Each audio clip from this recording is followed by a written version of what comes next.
Welcome to the Salmon Runs YouTube. Enjoy the video.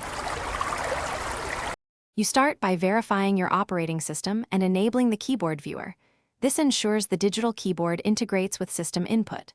On Windows, open Ease of Access and turn on On-Screen Keyboard. On Mac OS, enable Keyboard Viewer in Input Sources. Once done, position the keyboard window where it won't block important fields and make sure touch or mouse input works. This prevents accidental clicks. If you use a touchscreen, test a few keys now to confirm responsiveness before continuing to app-specific setup. You now configure layout and behavior so typing is efficient and accurate.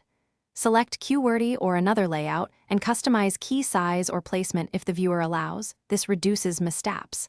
Enable predictive text and autocorrect to speed entry. Grant clipboard access if you need to paste frequently. Next, map shortcuts for symbols, numbers row, or emojis. These save time when composing. Once these are set, test a sentence and adjust sensitivity or timeout settings to match your typing style.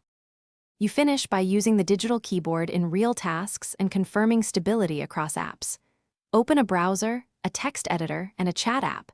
Type a few lines to ensure consistent key mapping and cursor behavior.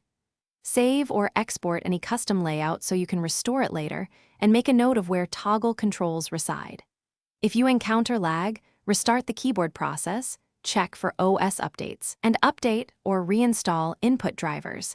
This usually resolves responsiveness issues quickly. Thanks for watching. Consider subscribing if we helped you.